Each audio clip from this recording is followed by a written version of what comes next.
गुफ्तगू जो है वो सवालात की शक्ल में, तो उससे बहुत सारी चीजें हमें सीखने को, समझने को, और हमारा मकसद ही यही है। आप सवालात पे नजर तो डाल चुकी हैं। हमारा जी मैंने मकसद यही है क्या, हाँ, कि हमारे जो मेहमान हैं उनके नजरियात, उनके मुशाहिदात, तजुर्बात वो दस्तावेजी शक्ल में यूट्यूब पर कम से कम वो महफूज हो जाए, ताकि आने वाली नस्लें जो हैं उससे वो फायदा उठा सकें। तो आगे अफसानों पे, अफसाना निगारी पे बात करने से पहले मैं आपके थोड़े से आपका पस मंजर जो है हम जानना चाहते हैं कि किस शहर में आप पैदा हुए और कहाँ आपने परवरिश पाई, और साथ ही साथ आपका तालीमी पस मंजर जो है वो भी हमें बताइए तफसीली तौर पर।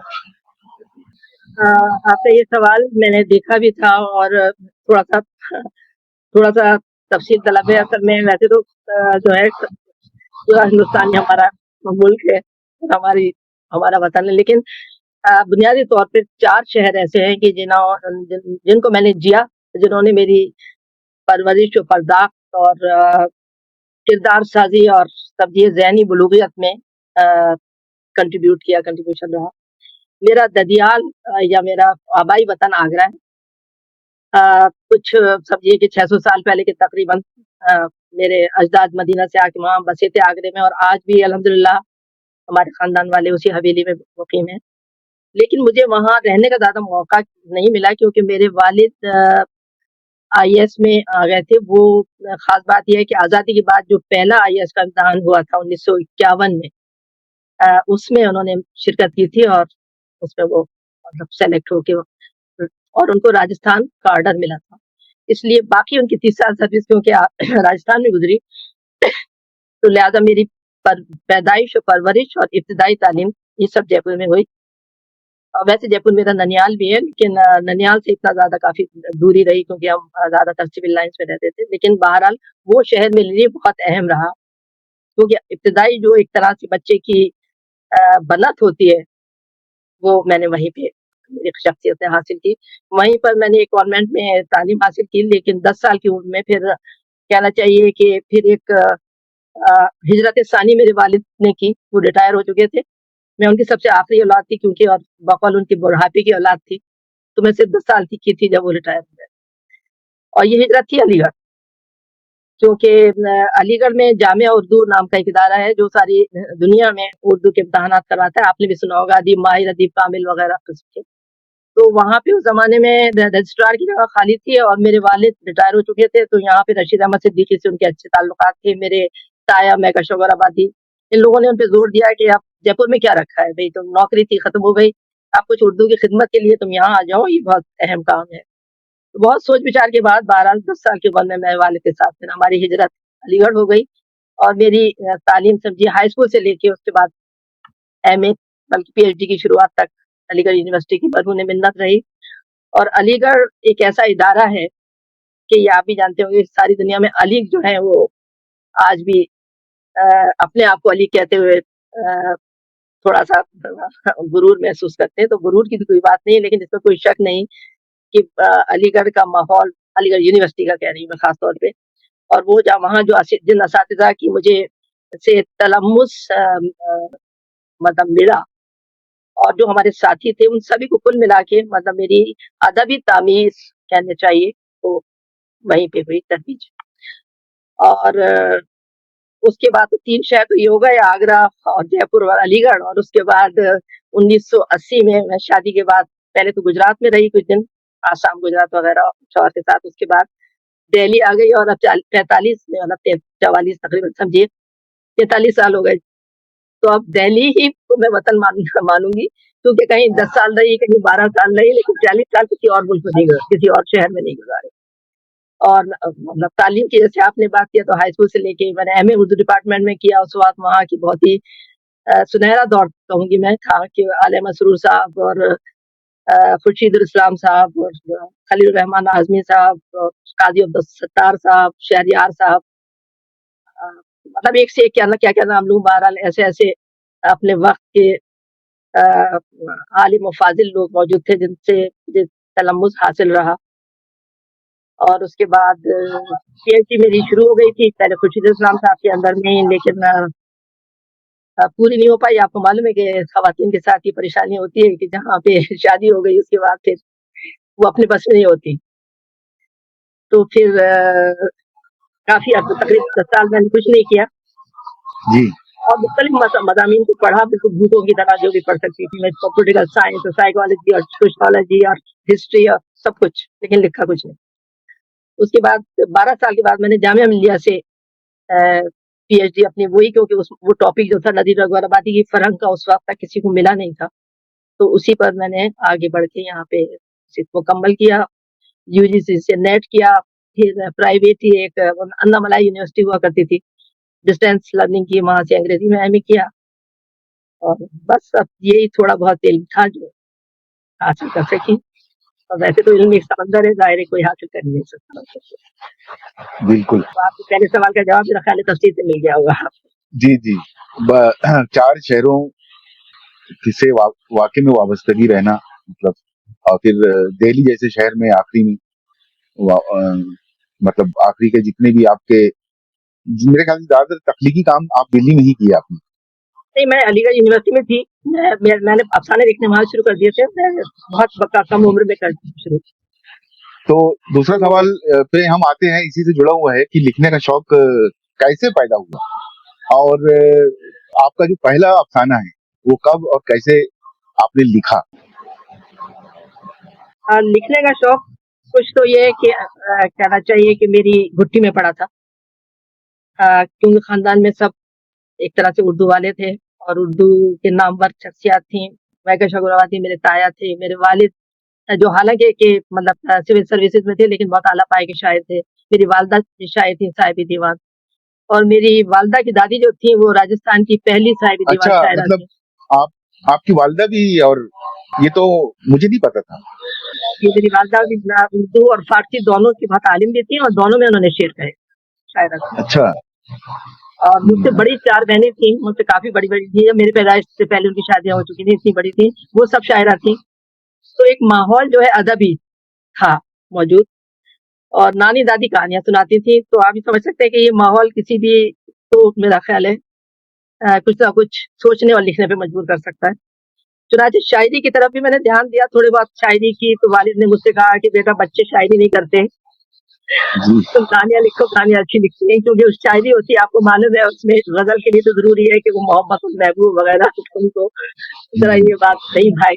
तो उन्होंने मुझे नसीहत की कि तुम कहानियाँ लिखो, तुम कहानियाँ अच्छी लिखती हो, शायरी बच्चे नहीं करते हैं।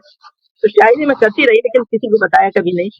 और इस तरह बचपन से ही मैं पहले मुझे, क्योंकि मेरे कॉन्वेंट की तालीम में मुझे उर्दू नहीं आती थी, तो मैं हिंदी में जी। छोटी-छोटी कहानियाँ लिखती थी। वो राजस्थान में एक अखबार निकलता है, आज भी राजस्थान पत्रिका, उसके जी। इतवार के एडिशन में बच्चों का एक सेक्शन होता था, उसमें छपती थी।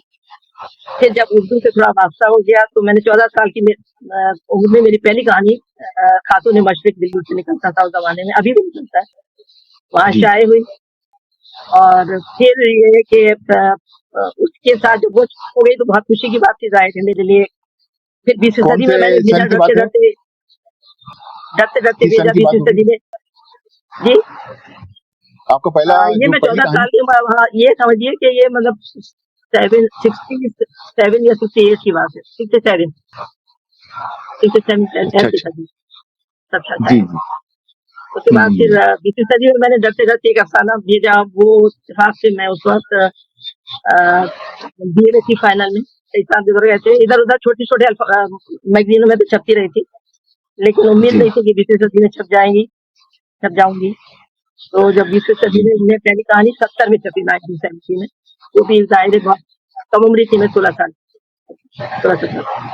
बस उसके बाद फिर इस तरह से रास्ता खुल गया। तो जब तक जी। शादी के वक़्त तक मैंने बहुत कहानियाँ लिखी और आज तक वग़ैरह किस्म की आजकल और तहरीक और ये हमारे मखमूद सईदी साहब निकालते थे, दवाम जैसे रिसालों में भी छपी। जी, जी। फिर ब्रेक आ गई शादी के बाद।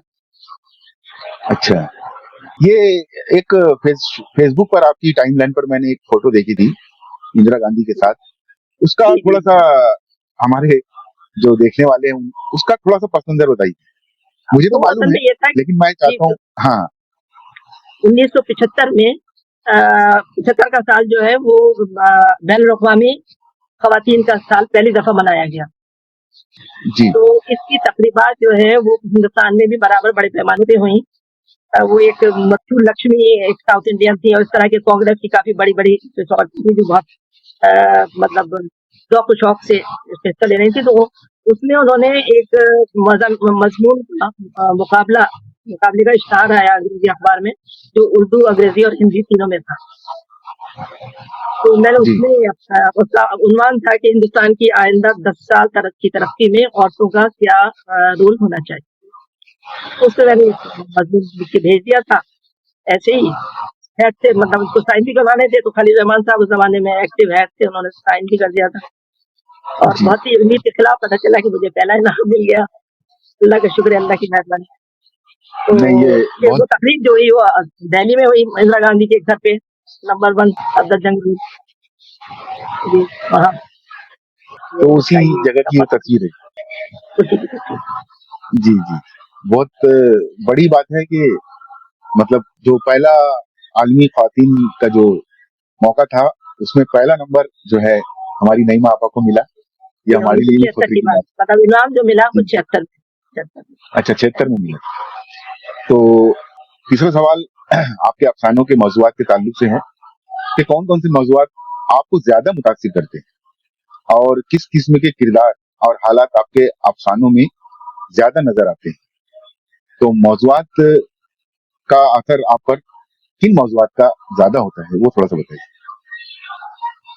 अभी आपने मेरे 3-4 अफ़साने और एक अफ़साना सुना है, पहले भी आप मुझे पढ़ते रहे हैं, तो जी, जी, जी। आपने महसूस किया होगा ना कि मैं किसी एक ख़ास मौज़ू या किसी एक ख़ास जहत से कभी मुतासिर नहीं रही और ना मैंने उससे जो भी चीज़ जो देखिए, ये कहानियाँ आसमान से तो उतरती नहीं है, जो जी, अफ़सानों जी। में हम बयान करते हैं है तो हमारी ज़मीन पे बिखरी हुई है सारी वो कहानियाँ जो हकीकतें होती हैं, जो जब हमें मुतासिर करती हैं, कुछ चीज़ें जो ज़रा ज़्यादा दिल को छू जाती हैं, तो बस वही मौज़ू बन जाती है। बाकी मैंने शऊरी कोशिश से या शऊरी तौर पर सोच समझ के कभी किसी ख़ास मौज़ू को ना अपनाया, ना उसको कुछ लिखा।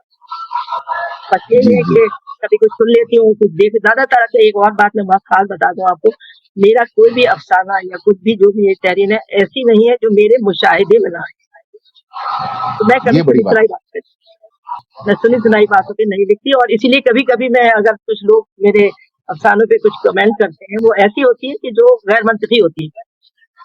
तो है। जी, मुझे बोल देना पड़ता है, उसका मतलब मैं बोलने के कायल नहीं हूँ, मैं तनकीद को बहुत मतलब मुस्बत मानी में लेती हूँ, लेकिन क्योंकि वो मेरे मुशाहिदे में है था, इसलिए मुझे बोलना पड़ता है कि नहीं ऐसा हो सकता है। जी, जी। हकीकत तो हकीकत तो नहीं होती, वो हकीकत में पचासों चीज़ें अफ़सानियत की शामिल हो जाती हैं, ज़ेब-ए-दास्तान के जी। लिए शामिल हो जाता है, लेकिन कहीं न कहीं उसकी जड़ जो है, वो होती है जो मैं देख चुकी हूँ, मुशाहिदा कर चुकी हूँ या मेरे तजुर्बे से है।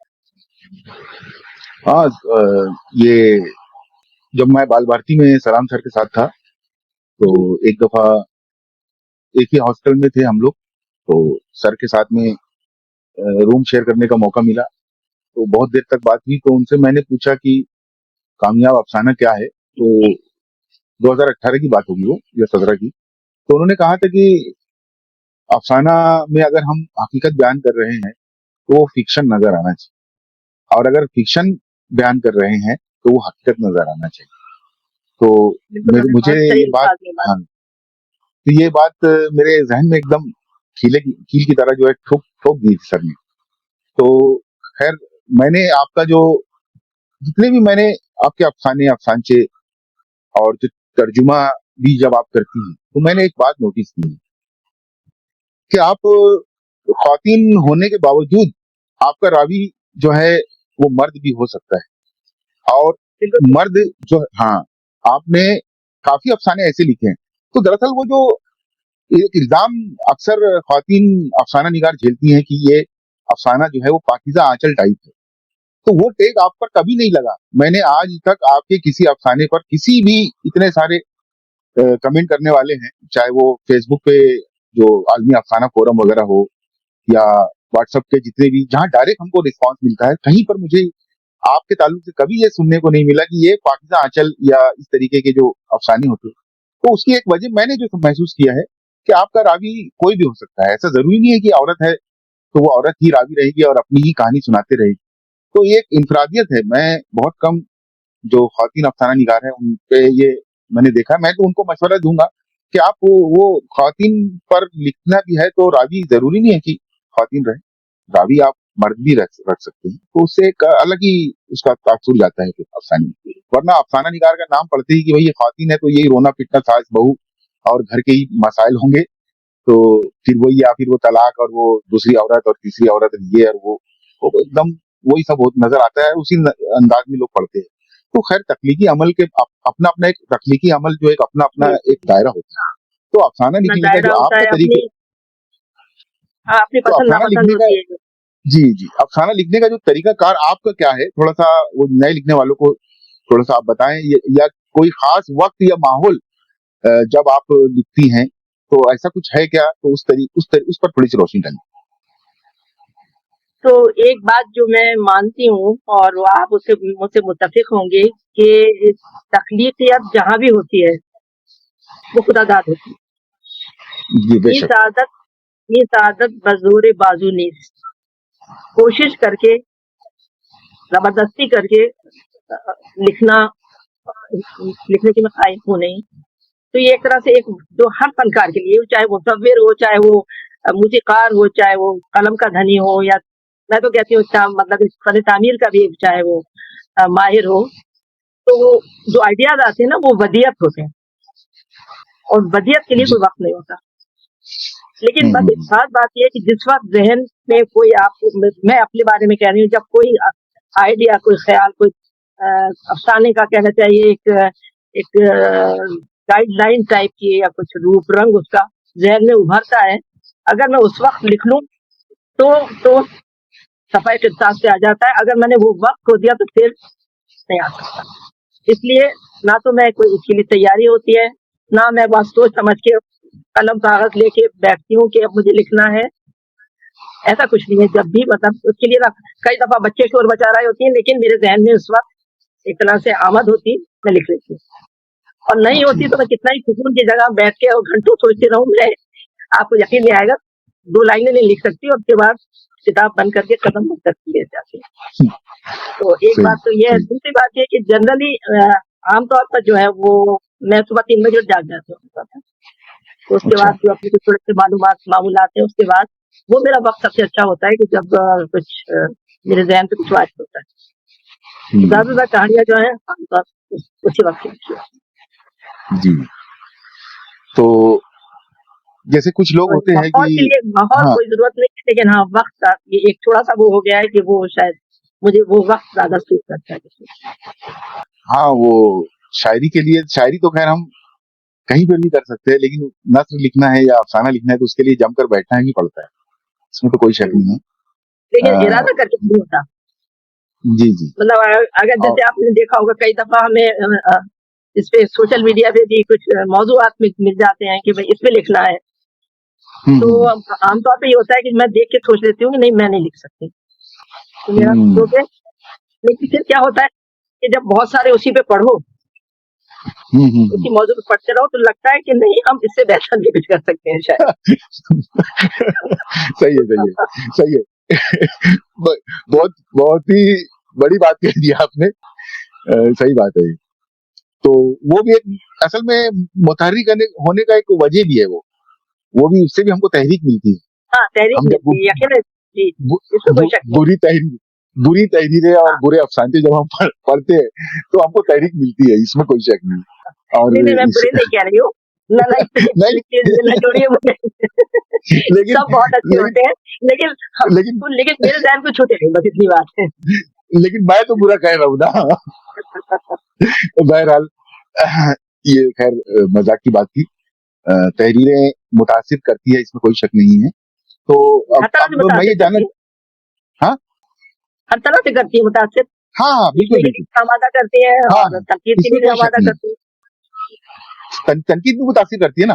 तनकीद भी हमको तनकीद अपने भी को मुतासिर उकसाती है। हाँ, जी। तो बहरहाल आपके पसंदीदा अफसाना निगार कौन से हैं जिनकी तसानीफ या जिनके अफसाने जो है आपको मुतासिर करते हैं, और कौन सी किताबें आप अ, पढ़ना पसंद करती हैं? तो वो आपके फेवरेट जो अफसाना निगार है, पसंदीदा किताबें या नावल है, उसके बारे में थोड़ा सा तो ये बहुत ही मेरे ज़हन में बिल्कुल वाज़ेह है कि मैं सबसे ज़्यादा मेरी पसंदीदा अफ़साना निगार, नॉवेल निगार जो भी हैं वो एली आपा हैं, सूरतुल ऐन हैदर। जी। और दूसरे नंबर पर मेरे उस्ताद काज़ी अब्दुल सत्तार साहब हैं, जो मुझे बहुत पसंद हैं। उनके सारे नॉवेल मैंने पढ़ रखे हैं और उसी ज़माने में पढ़ लिए थे जब उनकी शागिर्दी थी, और बाद में अच्छा। भी जो उन्होंने लिखा वो पढ़ा। तो मैं इन दोनों से सबसे ज़्यादा ये वो लोग हैं जो आज नहीं हैं। और जी। मौजूदा दौर में मैं सबसे ज़्यादा जो मेरी पसंदीदा हैं वो ज़किया मशहदी साहिबा हैं। मुझे उनके अफ़साने, उनके नॉवेल सब और उनका अंदाज़े तहरीर और अंदाज़े फ़िक्र सब बहुत अच्छा है।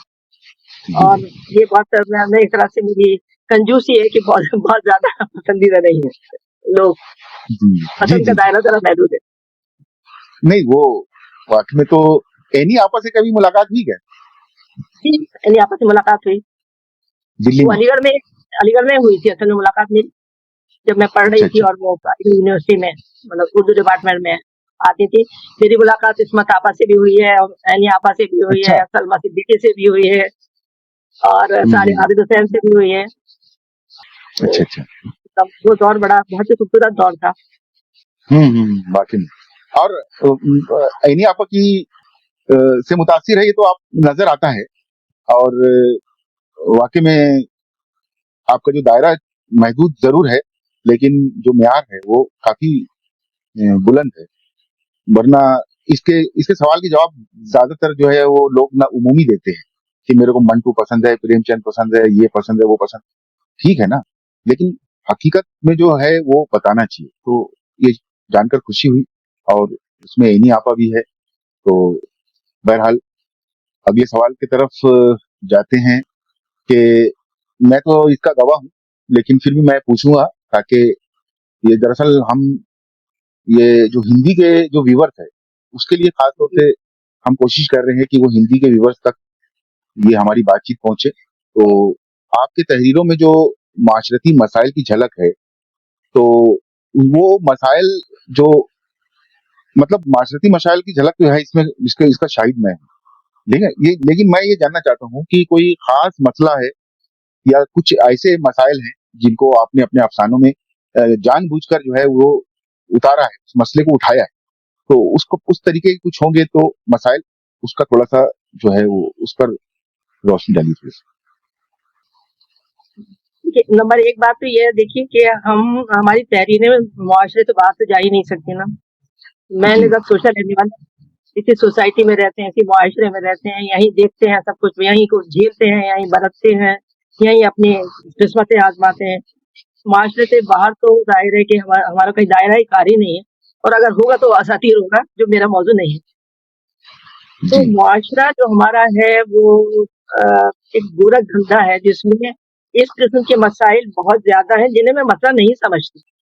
माफ़ कीजिएगा अच्छा। सारी औरतें, सारी ख़वातीन शायद मुझसे नाराज़ हो जाएँ ये कहने के लिए मेरे इस जवाब के कि बहुत से ख़वातीन के मसाइल ऐसे हैं कि जिन पे बरसों से मुस्तक़िल लिखा जा रहा है और आज भी लिखा जा रहा है। मुझे लगता है वो मसला ही नहीं है। वो ऐसे मसाइल हैं कि अगर वो चाहती हैं तो वो खुद उसको सॉल्व कर सकती हैं। इसलिए मैं ऐसे मसाइल पे मैं मैं बात वज़ाहत नहीं करूँगी, आप जितना समझ गए वो काफ़ी है। वरना वरना मैं जूते पड़ने के लिए तैयार हो जाऊँगी। नहीं, नहीं, अब ये घर आप में जो नहीं, मसले मैं होते हैं, अब झगड़े हो रहे हैं हुँ, हुँ। सास-बहू के, इसके, उसके। अब ये है कि आपके ऊपर भी तो डिपेंड करता है ना भाई, कि आप क्यों इन्वॉल्व हैं उसमें? आप अपना कोई मुस्बत रोल क्यों नहीं निभा रही? सिर्फ़ आप बेचारी ही क्यों हैं? तो ख़ैर, वो एक उस बात को छोड़िए। उसको छोड़ के जो मतलब दुनिया में और हमारे मुआशरे में हर तरह के बहुत से मसले हैं, चाहे वो सियासत हो, चाहे वो कहना चाहिए मुआशियात हो, चाहे वो समाज के हमारे रस्म-रिवाज हों, चाहे वो हमारी रिवायतें हों। तो बहुत सारे मसले हैं जो इनसे अलग हैं, जो इसके मुतकाज़ी हैं कि उनको पे कुछ लिखा जाए, और बहुत से लोग लिख रहे हैं, बहुत अच्छा लिख रहे हैं यकीनन। तो मैं इरादा करके, कभी मैंने जैसे आपसे पहले भी कहा, मैंने इरादा करके ठान के कि इस मसले पे मुझे करना है, मैंने आज तक नहीं लिखा, और इसीलिए मैं ना तो फेमिनिज्म की अलमबरदार मानती हूँ अपने आप को, और ना मुझे लगता है कि मुझ में ज़्यादा निसाइयत वाली मेरे अफ़सानों में आपको चीज़ें मिलेंगी। तो मैं तो समाज को एक पूरी एक इकाई के तौर पे देखती हूँ, जहाँ भी मर्द भी हैं, औरतें भी हैं, लड़कियाँ भी हैं, लड़के भी हैं, बच्चे भी हैं, सब हैं, और जो कुछ बन रहा है बस हमारा मुआशरा, वो इन सभी की कहना चाहिए इख्तिलात से जो सामने मसाइल आते हैं वो भी हैं। तो बस मुझे जो भी चीज़ जिस वक़्त मेरे ज़हन को टच कर जाती है, या मुझे कलम उठाने में मजबूर कर देती है, उसके ऊपर लिख देती हूँ। इरादे से मैंने कभी नहीं लिखा है, मैं पहले भी आपसे कहा है, आज तक नहीं लिखा और शायद आगे भी ना लिख पाऊँ। अगर आप मुझे आज मौज़ू दे दें कि मैं इस पे लिखूँ, तो मेरा ख़्याल है आपको साल भर गुज़र जाएगा इंतज़ार में, मैं शायद ना लिखूँ। और अगर वैसे मेरे जब ज़हन में कुछ आ गया, मैं तो घंटा भर में लिख दूँ।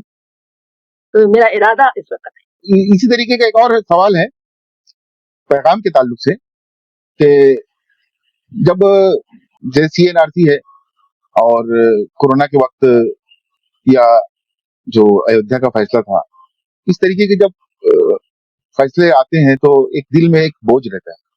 मेरा जो मामला ये है कि जब तक वो मैं भड़ास अपनी अफसानचों और सौ लफ्जी कहानियों में या अफसानों में ना निकाल लूं, तो मेरे दिल पे एक बोझ रहता है, एक जहन पर एक अजीब सी कैफियत सवार रहती है। तो मैं जो पैगाम देने के लिए, अपनी दिल की भड़ास निकालने के लिए, मैं पैगाम देने के लिए मैं तो लिखता हूँ। तो ठीक है, आप मसाइल का नहीं है, लेकिन आप अपने अफसानों से जो है क्या पैगाम देना आपको जो है वो लगता है कि आप ये पैगाम जो है वो देना चाहती हैं? क्योंकि बिना पैगाम के तो हम लिखते नहीं है ना, तो उस ताल्लुक से थोड़ा सा। देखिए, इस सिलसिले में भी मैं आपसे थोड़ा-सा इख्तिलाफ करूँगी। मेरा मानना ये है कि कलमकार मौलिद नहीं होता। कलमकार का जी काम ये है कि एक जो मसला है, या जो जड़ है, या जो बीमारी है, या जो ज़ख्म है, जो ढका हुआ है, उस पे से कपड़ा हटा के उस सामने पेश करे और लोगों को ये एहसास दिलाए कि अब ये तुम्हारे हाथ में है कि इसको तुम किस तरह सही कर सकते। हम डॉक्टर नहीं है कि नुस्खा लिखें कि ये करो और इससे तुम्हारी तबीयत ठीक हो जाएगी, या उससे ये मसला हल हो जाएगा।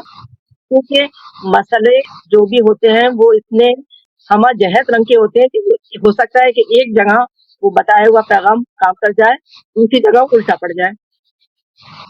उसकी बजाय आप सिर्फ ये एहसास दिलाइए लोगों को कि ये मसला है और ये मसला आपके हाथ में है, आप चाहें तो उसको कैसे। हमने ये बता दिया कि ये एक नासूर है कि जो समाज को खा रहा है, ये एक नासूर है जो हमारी जिंदगियों को घुन लगा रहा है।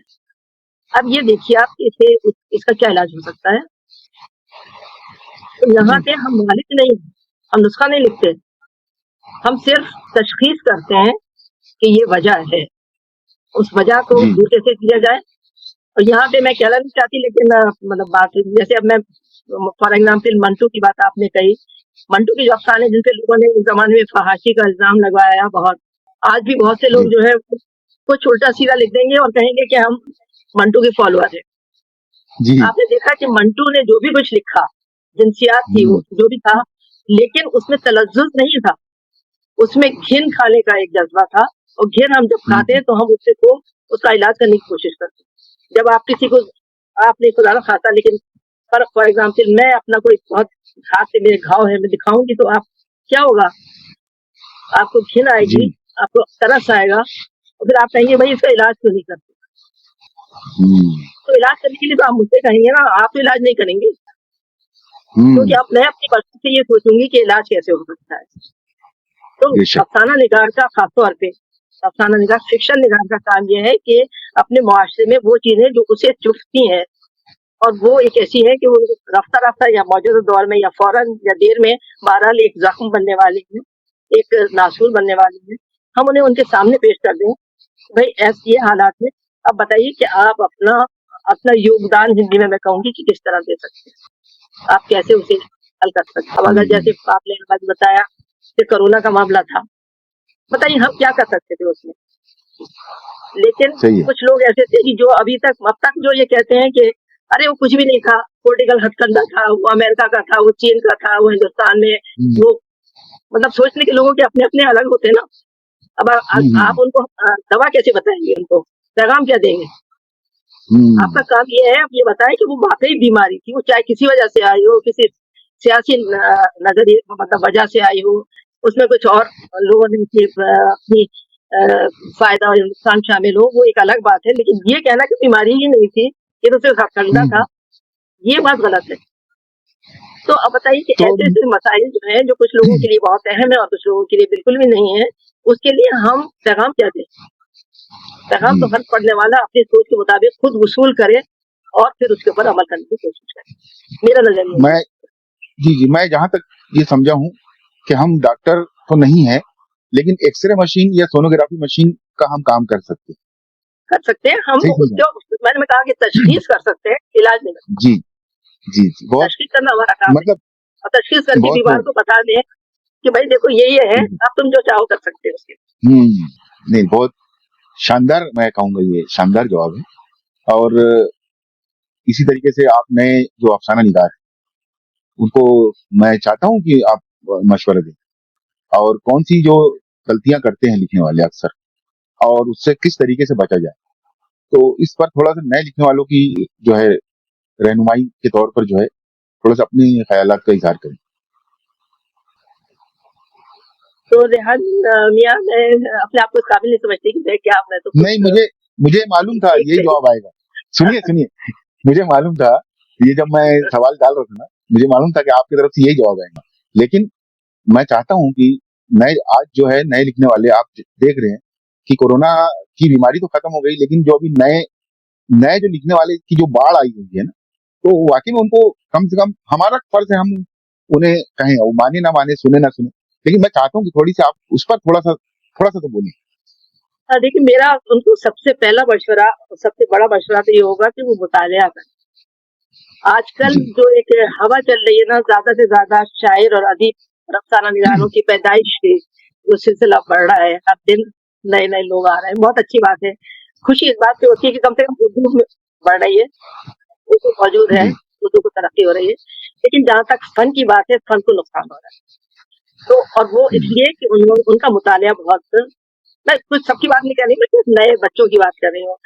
जी बखुदा जी कोई सीनियर ये बात मुझसे ये ना सोचे कि मैंने उसके लिए कही, लेकिन आज के जो नौजवान हैं, उनका मुतालिया नहीं है, वो रातों रात मशहूर होना चाहते हैं। रात को अफसाना लिखेंगे या अफसाना लिखेंगे, और वो भी किसी कागज पे या किसी रफ पे नहीं, बल्कि सीधे सीधे मोबाइल पे टाइप करेंगे और फौरन के फौरन पोस्ट कर देंगे।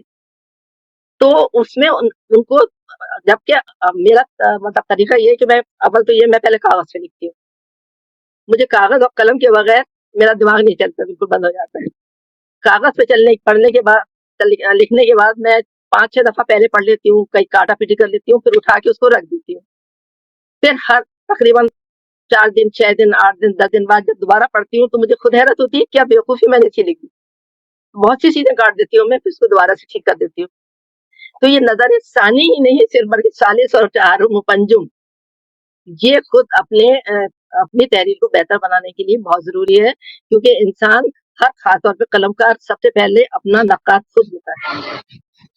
आप अपनी चीजों को लिखे हुए, बचपन की लिखी हुई चीजें उठा के आप पढ़िए तो आपको हंसी आएगी कि अरे हम ऐसा लिखते थे। लेकिन उस वक्त जब आपने लिखा होगा, उस वक्त आपने सोचा होगा कि अरे वाह, क्या हमने तीर मार दिया। आजकल के लोग जो है वो, उनमें सब्र नहीं, ना तो वो मतलब मशाहिर को पढ़ते हैं, और ना अपनी ही लिखी हुई तहरीर को 2-4 दफा पढ़ के उसको जांचते परखते हैं। तो मेरा सबसे ज्यादा मशवरा ये है, एक तो हमारे माशाल्लाह बहुत बड़े बड़े मशाइर रहे हैं और आज भी बहुत हैं। मैं सलाम साहब के अफसाने अभी जमाने में, उनके इंतकाल के बाद जो इतने सारे आए, अब यकीन जानिए मैंने बहुत सीखा उनसे, तो सीखने के लिए कोई उम्मीद नहीं थी। और अभी भी माशाल्लाह बहुत से लोग ऐसे हैं कि जो जिनको पढ़ेंगे तो आपको उनको महसूस होगा कि हाँ, ऐसे लिखना चाहिए। और मशाइर जितने भी हैं वो भी बहुत हैं। तो मुतालिया करें, मुताले की बहुत कमी हो गई, किताबों से दूरी उसका एक इसकी खास वजह है। और उन दूसरे वक्त की तंगी है, तो वो बनना तो बहुत, रातों रात मशहूर होना तो चाहते हैं, लेकिन उसको बनने के लिए जो वक्त होता है वो वक्त नहीं दे पाते, ना वो पढ़ते हैं दूसरों को, ना वो पढ़ते हैं खुद अपने आप। तो मशाइर सही है। को पढ़े, तो फिर अपने लिखे हुए तो बार बार पढ़े, बार बार रुक रुक के पढ़े, कई कई दिन के गैप में पढ़े, पहले खुद उसकी लॉजिक, मतलब उसके पीछे मंतिक देख ले कि हम ऐसा तो कुछ नहीं लिख रहे हैं कि जिसकी कोई जड़ बुनियाद नहीं है। और दूसरी बात ये कि तनकीद तो हमेशा मुस्बत तरीके पे लें, हालांकि बुरी लगती है, एक हर चीज है ना, किसी तनकीद अगर वो बहुत तरीके से न की जाए तो बहुत बुरी लगती है, लेकिन उसे एक कड़वे दूध की तरह, एक दवा भी तो हमारी ऐसी होती है ना कि बहुत कड़वी होती है लेकिन होती है हमारे फायदे के लिए। तो ठंडे दिमाग से सोचें कि इसलिए अगर ये तनकीद की है तो इसके पीछे वाकई ऐसा तो नहीं है। अगर आप सही मजबूत जमीन पे खड़े हुए तो आप बहस कीजिए, लेकिन अगर आपके नीचे के कदमों के नीचे जमीन खुद ही बिल्कुल किसी काबिल नहीं है तो फिर आप बहस भी नहीं कर सकते। तो मेरा मशवरा उनको सही यही है कि पढ़ें औरों को और फिर खुद अपने आप को भी पहले बहुत अच्छी तरह। एक आपको देर हो रही होगी लेकिन मैं एक वाकया आपको बता रही हूँ। जो मेरे उस्ताद थे प्रोफेसर आले अहमद सरूर साहब, तो आखिर उन्होंने तो मतलब थोड़ा सा उनको नजर कमजोर होती थी उनकी। हम तो हमारे मेरे पड़ोस में ही हम लोग जाया करते, तो एक दफा हम गए तो उन्होंने एक लड़का रखा था जिसे वो बोल बोल के लिखवाते थे सिचुएशन। एक पोस्ट कार्ड लिखवा रहे थे किसी को, तो जी उन्होंने वो पोस्ट कार्ड उसको दिया कि किसी को खत लिखना है, फिर उन्होंने कहा नहीं, इसको अलग रख दो, पहले इस कॉपी पे लिखो। तो बोलते जा रहे थे और लिखते जा रहे थे, मतलब लिखवा रहे थे, 4 लाइनें लिखने के बाद कहते पढ़ो सुनाओ। जब वो पढ़ के सुनाता तो कहते अरे नहीं, याद काट दो, ये नहीं, ये लिखो इसके बजाय। आप यकीन नहीं करेंगे, एक लाइन 2-2 3-3 4-4 दफा, कुछ तो 5-5 दफा कटवा कटवा के एक मामूली पोस्ट कार्ड। उसके हम्म, बाद फिर आखिर में उन्होंने कहा हाँ ये ठीक है, अब इसे इस पोस्ट कार्ड पे लिखो। और वो उस वक्त थे, मेरा ख्याल है 80-85 साल के उम्र थे, और क्या उनका दर्जा और क्या मर्तबा और क्या इल्म, सारे उर्दू वाले मांगते हैं उन्हें। तो बेशक ऐसी ये मिसाल मैंने खासतौर पे इसलिए दी कि मैं अपनी मिसाल देने से तो किसी को कुछ नहीं सिखा पाऊंगी, लेकिन सरूर साहब की मिसाल थी कि अपना लिखा हुआ एक मामूली सी तहरीर को भी वो कितना काट पीट के उसको निक सुख से जैसे कहते दुरुस्त कर उसकी आखिर तक करते रहे। बस यही जी मेरा पैगाम है नए लिखने वालों के लिए। जल्दबाजी ना करें, बेसब्री ना करें। अगर उनके पास वाकई फन है, उनके पास अगर वाकई उनको मतलब वदियत हुआ है, तो फिर इंशाल्लाह वो अपने आप मशहूर हो जाएंगे, क्योंकि तहरीर खुद पहचानवा देती है, इसके लिए जरूरी है। चलिए मैंने जी काफी लंबी जवाब दी है, लेकिन आपने बात कही कि नौजवानों के लिए, तो मैं नौजवानों के लिए हमेशा ज्यादा बोल जाती हूँ। नहीं नहीं ठीक है, मतलब ये जरूरी था, आप समझिए। मैं भी एक चीज नोटिस कर रहा हूँ कि हमारे जो अफसानचा निगार अभी नए आ रहे हैं, वो दरअसल बस उनका मुताल्ला अफसानचों तक ही है। वो क्या समझ रहे हैं कि हाँ अफसानचा पढ़कर अफसानचा लिख लेंगे, लेकिन मुताल्ला हर हर जरूरी उसका होना चाहिए। हाँ, अगर कोई ये समझे कि मैं शायरी खाली पढ़ते रहूंगा और जो है बहुत बड़ा शायर बन जाऊंगा, गलत फहमी है उसकी। और हमको ये गलत फहमी दूर करनी है हमारे नए लिखने वालों की, कि आप जो है वो जो व्हाट्सएप पर जो अफसानचे आ रहे हैं बस वही पढ़कर आप अफसानचे लिखते जाओगे, तो वो कभी जो है वो आपकी परफेक्शन, तहरीरें जो है वो, परफेक्शन नहीं होता। हाँ, नहीं नहीं, वो ना उनकी नहीं, इसलिए ये सवाल मैं तो सभी से पूछने वाला हूँ और ये जरूरी है। और आप समझिए कि ये जो सबके जो इंटरव्यूज है ये बाकायदा तहरीरी शक्ल में, किताबी शक्ल में भी आने वाला है, तो बहुत जरूरी था वो। बहरहाल और आपके जो एक बात और छोटी सी बात, माफ कीजिएगा अनिल, एक बात और कह दूं कि जी जूद गोई या फुर गोई जो है कोई बहुत बड़ी चीज नहीं है। हर चीज मीर की तरह 7 दीवान लिखने के बाद उनके 7 दीवान मशहूर नहीं हुए, उनका सही बात, इंतखाब ही मशहूर हुआ है। तो बिल्कुल अगर वो समझते हैं कि हर इवेंट में वो अपना एक अफसानचा पेश कर देंगे, हर रिसाले में वो नजर आ जाएंगे और इससे उनकी कोई वक़्त बढ़ेगी, तो ऐसा ना सोचें। कम लिखें नहीं लेकिन नहीं, अच्छा। सही सही। तो बहरहाल आपके आइंदा मंसूबे के ताल्लुक से थोड़ा सा जानना है कि कोई नई किताब या नया अफसानी मजमुआ आपका आने वाला है आइंदा, उसके ताल्लुक से, आपके आइंदा मंसूबे के ताल्लुक से थोड़ी सी जो है उस पर जो है थोड़ी सा उसका जिक्र करें। मतलब एक लंबी लंबी प्लानिंग की बातें मैं नहीं करूंगी, इसलिए कि मैं उम्र के जिस पड़ाव पे हूँ ना, तो सामान 100 बरस चाहे पल की खबर नहीं। लेकिन हाँ, बिल्कुल सामने की चीज जो है, तो एक तो मेरा आसान मजमुआ बहुत दिन से जीव था, बहुत तैयार रखा था, लेकिन मैं फरंग बनाने में मसरूफ हो गई थी। जी उसका उन्वान मैंने उसी आपके बरस कभी अभी तक छपा नहीं है। अच्छा उस किताब का नाम ही आपके बरस है, लेकिन उसमें 28 अफसाने और हैं, तो वो आजकल अच्छा, प्रेस में है। इसके अलावा वो इनमें किताब का मजमुए का उन्वान भी आपके बरस रहेगा? माशाल्लाह। और दूसरा जो है, मैं गुज़श्ता साल मालदीव गई थी, 10 दिन हमने वहाँ गुज़ारे और उस मुल्क ने अच्छा मुझे बहुत मुतासिर किया। तो वो सफरनामा भी तैयार है उसका, वो इंशाल्लाह वो भी इसी हफ्ता 10 दिन में प्रेस में चला जाएगा। और अच्छा। तीसरी चीज़ जो है वो एक नॉवेल है, वो भी आधे से ज़्यादा हो चुका है, उसका उन्वान तय नहीं हुआ है। तो ये 3 चीज़ें ऐसी हैं कि जो फ़िलवक़्त तकरीबन तैयारी के तैयार हो चुकी हैं और आगे तो जी। अल्लाह ही जाने कि और क्या, अगर अल्लाह को मुझसे मंज़ूर होगा कुछ और खिदमत लेना, तो ना सिर्फ़ ये हुँ, कि ज़िंदगी बल्कि याददाश्त, दिमाग, सेहत सब इसके मुताबिक अल्लाह देगा, तो शायद कुछ हो बिल्कुल, जाए और बिल्कुल। आपके तकरीबन 5 अफ़सानी मजमे अभी मंसूबे में हैं।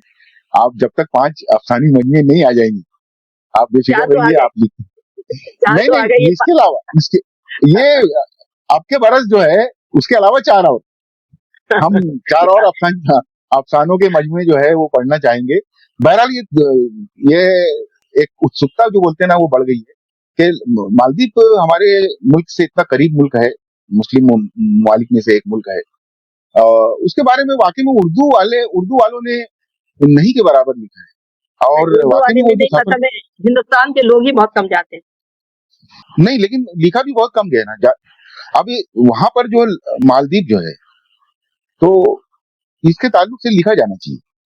तो अब मेरा जो मुस्लिम आप जो आबादी है। सफ़रनामा आएगा मैं आपको भेजूँगी और मुझे यकीन है कि उसको पढ़ के आप भी मुतासिर होंगे। नहीं, नहीं, वो वाक़ई में एक उत्सुकता बढ़ाने वाली चीज़ है और ये सफ़रनामा मैं चाहता हूँ कि जल्द से जल्द आ जाए और इस ताल्लुक से इंशाअल्लाह वो उर्दू वालों को भी बातस्वीर है, बातस्वीर है। हाँ, माशाअल्लाह, तो बहुत अच्छी बात है। तो वो अच्छी बात है, ये जानकर बहुत खुशी हुई मुझे और आपके जो अ, ये एक सवाल है जो मेरे ख़्याल से उसका जवाब आ चुका है। पढ़ने का शौक, पसंदीदा जो किताबें वग़ैरह हैं।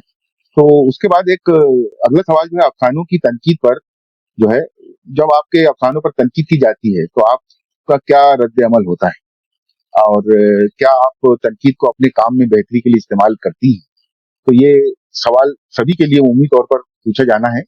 तो आपका क्या कहना है? तनकीद के ताल्लुक से असल में ये इस सवाल का डालने का मकसद है तनकीद के ताल्लुक से आपका क्या रद्द-ए-अमल है और क्या सोचती हैं आप तनकीद? क्योंकि आप भी अल्हम्दुलिल्लाह माशाअल्लाह बहुत अच्छे जो है तनकीद आप भी करती हैं, मुख्तसर होती है, जामे होती हैं और गहराई से जो है आप तनकीद करती हैं।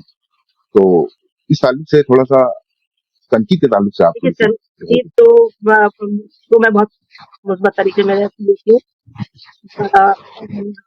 कबीर रही वो भी तो क्या कहते हैं ना कि निंदक को हमेशा साथ रखना चाहिए, क्योंकि जी। वो बिन कुछ ऐसा है कि बिन साबुन बिन जल जो है वो धो के साफ कर देता है। तो हुँ, वाक़ई वो जो है तनकीद बहुत मुस्बत है। हमें जो अपनी कमियाँ, कमज़ोरियाँ खुद मालूम नहीं होती, उनको ज़रूर उस पर तवज्जो देनी चाहिए। मैं उसको बहुत मुस्बत तरीके से लेती हूँ, लेकिन बस एक बात है, जो मेरे साथ मेरी कमज़ोरी है कि जो तनकीद हो वो मुहज़्ज़ब हो बस। सही। तहज़ीब का अ, दामन हाथ से ना छोड़ा जाए। बिल्कुल। तो मैं हमेशा मैं जी, मैंने आपकी तनकीद से यही सीखा है कि आप बहुत सी चुभती हुई बात भी होती है, तो आप जो बहुत ही मतलब एक नरमी के और जो आपने कहा उसके हिसाब से मैंने आपकी जितनी तनकीदें पढ़ी है, उससे भी बहुत कुछ सीखने का मिला है। आप मुझे देखी होंगी शुरू में जिस तरीके से मैं तनकीद करता था, उसके जी, बाद जी, जो जी। बदलाव आए हैं, तो वो सही हकीकत जो आपकी तनकीद को, आपके तर्ज को आज भी हमारे सीनियर बहुत सारे ऐसे हैं, जो एक झटके में तनकीद करके चले जाते हैं। वाक़ई में बहुत तकलीफ होती है उसमें नए लिखने वालों को। आप तो देखते हैं हाँ, हमारे सीनियर हैं, मैं नाम नहीं लेना चाहता, लेकिन आपकी जी। तनकीद से मुझे बहुत सीखने को मिला है। तनकीद इसी तरीके से होना चाहिए, एक सर्जन की तरीके से, वो ना कि कसाई के तरीके एक मतलब एक मेरा सबसे ज़्यादा जो मेरी ज़िंदगी का एक तरह से महवर है तनकीद, मैं नहीं चाहती कि मेरी ज़ात से किसी का दिल दुखे। से। जी, अगर अगर कोई गलती पे है तो उसकी गलती का एहसास ज़रूर दिलाओ, लेकिन उसका दिल मत तोड़ो। सही है। तो किसी को तकलीफ देना, वो अनीस ठेस ना लग जाए आपकी नो, ख़याल हुँ, ख़ातिर अहबाब चाहिए हरदम, अनीस ठेस ना वाह, लग वाह! जाए आपकी। तो बेशक। मैं तनकीद में भी यही कोशिश करती हूँ कि जो मुझे महसूस हुआ कुछ, वो ज़ाहिर ज़रूर कर दूँ, लेकिन ऐसे नहीं कि कोई किसी को लगे कि मैं उसकी अ, बेइज़्ज़ती कर रही हूँ या उसे किसी भी तरह की तकलीफ पहुँचा रही हूँ। बाकी मेरी ज़िंदगी का एक बताइए, मैं अब बता रही हूँ आपके साथ आप ज़िंदगी का अब मेरा सिर्फ़ एक ही मकसद है, मेरी ज़ात से किसी को तकलीफ ना पहुँचे, किसी भी तरह, ना जी, कलम से ना ज़ुबान से। जी। तो मैं भी तो तनकीद को अपने ऊपर कभी-कभी अगर कोई ज़रा सख्त अल्फाज में लिख देता है तो थोड़ा तकलीफ होती है, क्योंकि तकाज़ा बशरियत है। लेकिन जब मैं सही उसको है, ध्यान से सोचती हूँ और मुझे लगता है कि हाँ, इसकी तनकीद सही है, मुझे बदल लेना चाहिए, और अगर मैं सोचती हूँ कि ये तफ़हीम में कुछ कमी रह गई थी जिसकी वज़ह से ये तनकीद हुई है, तो मैं वो वाज़ेह कर सही है। तो और आजकल जो आप कह रहे थे दौर जो है पढ़ने के लिए बात जो कर रहे थे, तो मैं पढ़ते वक़्त ये नहीं देखती कि क्या है, जो भी लिखी हुई तहरीर है वो कोई भी है, मेरे सामने आ जाती है, मैं पढ़ लेती हूँ। चाहे जी, किसी मौजूद है, कोई सब्जेक्ट है, कुछ भी है, वो लिखा हुआ कागज़ मेरे अंदर की एक, जैसे हिंदी में कहते हैं, उत्तेजना को बढ़ाता है, मैं उसे पढ़ जी। तो आजकल सोशल मीडिया का दौर है और ये सोशल मीडिया को भला-बुरा उसके दुनिया भर के ऐब निकालने से पहले मैं एक बात कह दूँगा कि अगर ये सोशल मीडिया नहीं होता तो आज मेरी मुलाकात नईमा आपा से नहीं होती। क्योंकि नईमा आपा से जो मेरी मुलाकात हुई है, जो मेरी जान-पहचान हुई है, वो बज़्म अफ़साना व्हाट्सएप ग्रुप से हुई। यानी कि व्हाट्सएप ग्रुप का आज या फ़ेसबुक पे जो है वो आप किस तरह देखती हैं? मतलब उसपे आप सोशल मीडिया पे आप फ़ेसबुक पे अफ़साना शेयर करती हैं या आप अपने क़ारीन से जो है वो इस इससे जुड़ने के ताल्लुक से आप कैसा महसूस करती हैं? ये मतलब सोशल मीडिया और अफ़सानों का जो ताल्लुक है, उस पर आपका क्या नज़रिया है? सोशल मीडिया यकीनन एक बहुत ही अच्छी चीज़ है, बहुत ही मुस्बत चीज़ है। मैं तो ये मानती हूँ, वैसे देखिए किसी हर अच्छी चीज़ का इस्तेमाल आपके हाथ में है कि आप उसको कैसा करें, आप उसको गलत करेंगे या सही करें।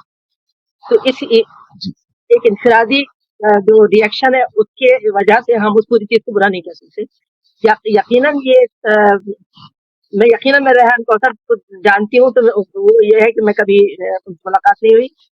अगर मैं कहूँ, मैंने सलाम साहब से इतनी बातें की उनकी ज़िंदगी में, वो अक्सर बेचारे रात को फ़ोन कर लिया करते थे और कुछ रुक के जैसे भी मैं कभी उनके पास जाके बैठ के बात करने का मुझे मौका मिलता। और सिर्फ वो ही नहीं, हम मतलब एक तरह से इंटरनेशनली भी देखिए इंटरनेशनली भी देखिए बाहर के मुल्कों के लोगों से जो हमें हमारा राब्ता हो जाता है, जो हमारी जान पहचान हो जाती है, ये सब इसी सोशल मीडिया के थ्रू है। इतनी चीज़ें जो बेशक, पढ़ने को मिल जाती हैं, वो हमें कि क्या हो रहा है आज के दौर में, क्या लिखा जा रहा है, कैसा लिखा जा रहा है, कौन-कौन लिखने वाले हैं, ये सब इसी वजह से है। और इसमें भी एक वाकया है, मुझे वाकया बहुत याद आ जाते हैं, आई एम सो सॉरी, जी, कि 2 नहीं, दोस्त इसके ताजमहल को देखने गए, 2 दोस्त ताजमहल को देखने गए, जब वापस लौटे तो दोनों उल्टे-उल्टे चल रहे थे। एक ने दूसरे से अच्छा, पूछा, तुम उल्टे क्यों चल रहे हो? तो उसने कहा कि इस कदर शानदार ये इमारत है कि मेरा जी चाहता है जब तक ये मैं इसके करीब रहूँ, मैं मेरी आँखों के सामने रहे।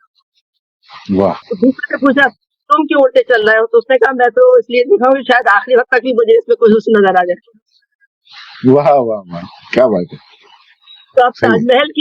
ताजमहल की खराबी नहीं हुई उसमें। ये तो देखने वालों की हुँ, इला कि वो किस तरह लेते हैं उसको।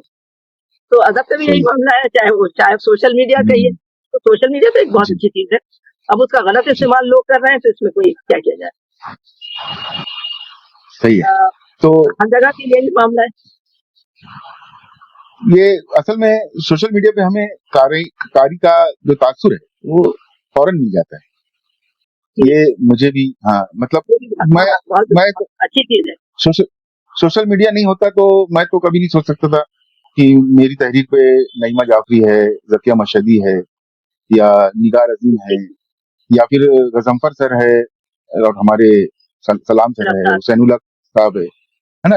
ये लोग या हमारे जो और भी सीनियर है वो कभी लिख पाते, लेकिन अल्हम्दुलिल्लाह सभी लोगों ने लिखा है, हमारी तहरीरों पे भी लिखा है। आपकी ज़िंदगी के अहम जो लम्हात है, कोई ख़ास वाक़या जो आपके अफ़साने की तख़लीक में मददगार साबित हुआ, किसी एक ख़ास वाक़या को अगर आप बताना चाहती हैं, या कोई याद है कि जिसको बाद में आपने अफ़साने में भी उसे जो है याद याद मतलब अफ़साने में उसका इस्तेमाल किया है, ऐसा कोई वाक़या?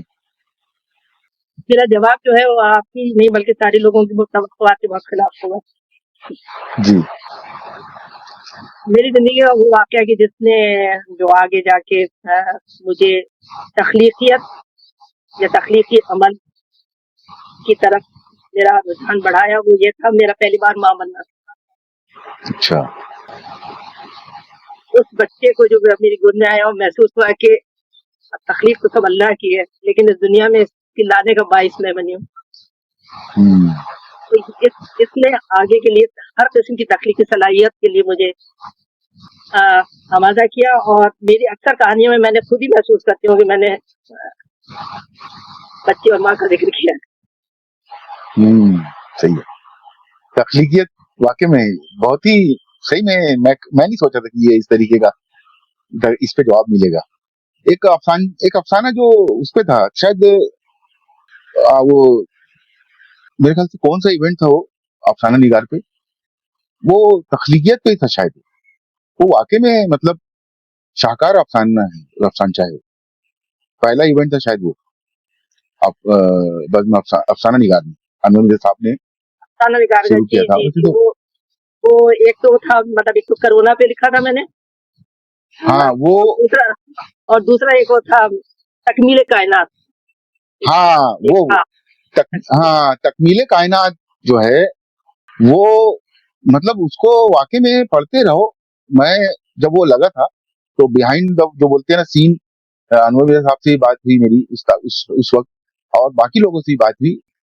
तो उस वक्त अनवर मिर्जा साहब के जो तासुरात थे, और वो जो कोरोना कोरोना पे जो आपने लिखा था, तो वो हम लोग को तो बिल्कुल यकीन आ गया था कि वो दुनिया और आखिरत के दरमियान कोई जगह है, तो जहां से आप वापस आई हैं। ये तो हम लोग, आपको यकीन आए ना आए, लेकिन अनवर मिर्जा साहब और मेरा, हम लोग इस पर वो हो गए थे कि नहीं, वो तहरीर में जो है, अनवर मिर्जा साहब का फोन आया मुझे, और उन्होंने बोला रेहान साहब आपको मैं एक चीज भेज रहा हूँ। अब वो इवेंट कल से शुरू होने वाला था।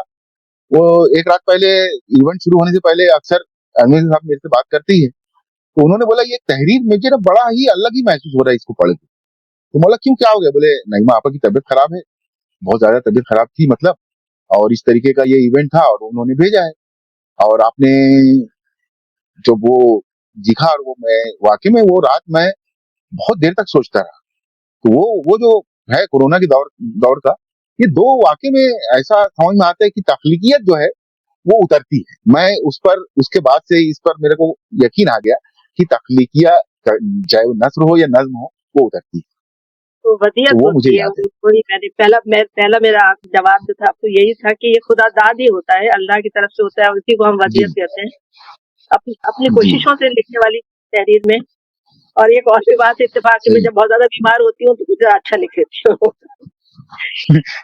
नहीं नहीं, ये बात तो है, वो वाकई में बहुत। और वो जो आपका जो अफसानचों का मजमुआ है, वो तो तकरीबन, वो वाकई में उसमें जितने भी दर्द जो है, उस पर मैंने तबसरा भी किया था। जी तो जी। वो इतना मतलब अलग अलग किस्म का दर्द है उसमें, उस वो मजमू वाकई में पढ़ने लायक है। और बहुत ही उसमें ज्यादातर आपकी मतलब मेरे ख्याल से बीमारी के हालात में ही उसका हाँ, ज्यादातर वो तकलीफ हुई है। ज्यादातर बीमारी, क्योंकि बीमारी में हम्म, बंदा अल्लाह से ज्यादा करीब हो जाते हैं शायद। हम्म। इसीलिए तो दुआ की दरखास्त की जाती है ना बीमारों से, उनकी दुआ जल्दी कबूल होती है। बहरहाल, अफसाना निगारी के फन पे थोड़ी सी आखिरी सवाल इसी पे है। और जब अफसानचों पे तीसरी आलमी जंग जो जब जारी थी, अफसानचा जी निगारी पे, तो मैंने सबसे दरख्वास्त की थी कि अफसानचा निगारी पे, तो आपकी जो तारीफ थी अफसानचा निगारी की, वो मैं उसको मैंने बहुत सर आंखों पे रखा उसको, और वो मैं उसको बहुत मानता हूँ। आपकी पेश की गई जो तारीफ है, मैं उसी पर ही अमल करता हूँ, और मैं अफसानचे को आपकी तारीफ के ढांचे में ही मैं डालकर उसको पेश करता हूँ। तो अफसाना निगारी के ताल्लुक से बहुत आपका जो बहुत शुक्रिया। क्या, हाँ, और दूसरा कि आपके नजदीक अफसाना निगारी का जो मुस्तकबिल है वो क्या है, ये इस पर जो है हमको ये पॉडकास्ट खत्म करनी है, तो इस पर थोड़ा सा तो रोशनी डालिए। अफसाना निगारी का पे तो देखिए, अफसाना निगारी के फन पे तो बहुत कुछ लिखा जा चुका है, बहुत दिन से लिखा जा रहा है, प्रेमचंद से लेके आज तक बड़े बड़ों ने लिखा है, तारिक सतारी की एक पूरी किताब है, और तो कदम साहब की किसी ने भी लिखा है, मतलब बड़े बड़े लोग के, मैं इस बारे में क्या कहूँ, तो मतलब बहुत ही वाजे है। लेकिन अफसान के बारे में मेरी बेकदर राय ये है कि अ, इसमें तो अफसाना असल में इस जिंदगी के एक रुख को दिखाता है, पूरी जिंदगी को नहीं दिखाता। इसलिए उसमें जरूरत से ज्यादा तफसीलात और जरूरत से ज्यादा किरदार, ये दोनों नहीं होने चाहिए। किरदार मतलब अफसाने में जितने कम किरदार होंगे अफसाना उतना ही ज्यादा मौसर होगा और वो टू द पॉइंट जाके वो कारी के ऊपर असर करेगा। आमतौर पर मैंने देखा बहुत से अच्छे अफसाना निगार में इतने किरदार पेश हो जाते हैं कि कंफ्यूज हो जाता है आदमी कि किसको कहाँ से जोड़े। तो किरदार निगारी सही बहुत जरूरी है, लेकिन क्योंकि कम किरदार होंगे तो किरदार निगारी उतनी ही ज्यादा मौसर होनी चाहिए कायदे से। और पैगाम जो हो वो बजाय इसके कि पूरा हवा जहर सारी जिंदगी को लपेटने के बजाय उस किसी एक जहर या किसी एक रॉज या किसी एक पॉइंट जो आपके अफसाने का जो मौजूद है सारा आपका ध्यान उस पर होना चाहिए, पूरी जिंदगी पे नहीं होना चाहिए। ये चीज मैंने बहुत से लोगों के लिए क्योंकि महसूस की है, मैं इसलिए कह रही हूँ। बाकी इसकी तारीख की बात जहाँ तक है तो वो तो जाहिर है कि आप किताबें भरी पड़ी है और लोग पढ़ते भी हैं और लिखते भी हैं और तो भी उसके अज्जाए तरकीबी है वो भी बहुत मुतय्यन और मुअय्यन है, तो उसके ऊपर मैं कोई बात नहीं कहूंगी। लेकिन ये दो चार चीजें जो मैंने महसूस की कि तो मैं उसकी बात कर रही हूँ कि अक्सर अफसाने में लोग एक पूरा नॉवेल बनने का जिस कहानी में मादा हो उसको वो अफसाने में जब ढालते हैं तो वो ना पूरा नॉवेल बन पाता है ना वो अफसाना बन पाता है, बल्कि अफसाना बन के उसमें बहुत सी कमियां हमें महसूस होती हैं कि अगर ये होता ऐसे होता। वाजे नहीं होता कि क्या होना चाहिए था, लेकिन इसलिए कि उसमें किसी एक वाक्य की बात नहीं होती, लेकिन बल्कि उसको उसको लेके कुछ ज्यादा लार्जर स्केल पे लोग ढाल लेते हैं। किरदार कम होने चाहिए, मुकालमे होने चाहिए जरूर, क्योंकि सिर्फ बयानिया में भी वो मजा नहीं आता, लेकिन ऐसा भी नहीं कि सिर्फ उसको ड्रामा बना दिया जाए उसमें सिर्फ मुकालमे हो।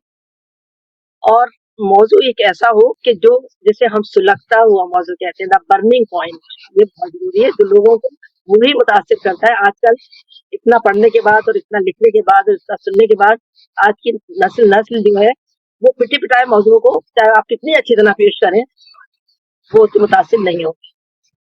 तो वो मसाइल जो या जो सामने जो हमारे हैं आज की दुनिया में, तो इतने मौजूआत हैं कि जो पहले नहीं थे।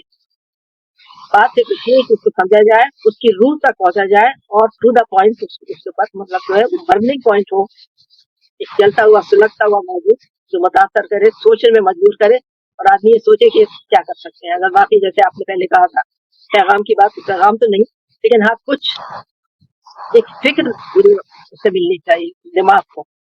ये एक तरह से मतलब एक तरह से दिमाग की एक्सरसाइज भी कि फिक्र जब तक वो कोई तहरीर पढ़ के नहीं हमारे जहन में पैदा होती, तो मुझे लगता है कि वो 4-6 दिन के बाद वो मौजूद वो अफसाना जो भी आप पढ़ रहे हैं आपके जहन से निकल जाए, फिर आप उसे याद नहीं करते।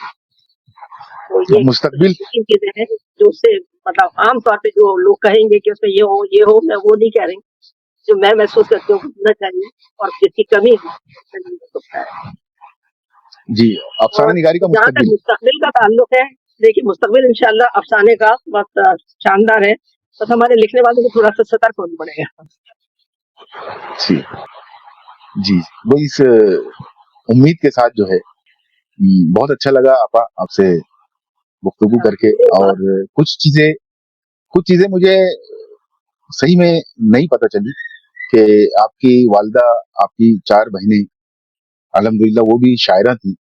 आपके ननियाल ददियाल में लंबी एक फहरिस्त है अदीबों की, ये तो मुझे पता था। और साथ ही आपकी परवरिश 4 शहरों में हुई, ये भी जानकर बड़ी खुशी हुई। और मंसूबे के ताल्लुक से आपका जो सफरनामा है और साथ ही आपके बरस जो अफसानी मजमुआ है, ये भी जानकर कुछ चीजें ऐसी है जो जानकर वाकई में हमारे सुनने वाले देखने वालों को भी खुशी होगी और उसका इंतजार भी होगा। तो आपने इस पॉडकास्ट के लिए वक्त निकाला है, बहुत बहुत शुक्रिया। तो इंशाल्लाह अगली पॉडकास्ट में हम किसी और मेहमान के साथ मिलेंगे। तब तक के लिए आप सबको खैरियत की दुआएं। बहुत बहुत शुक्रिया।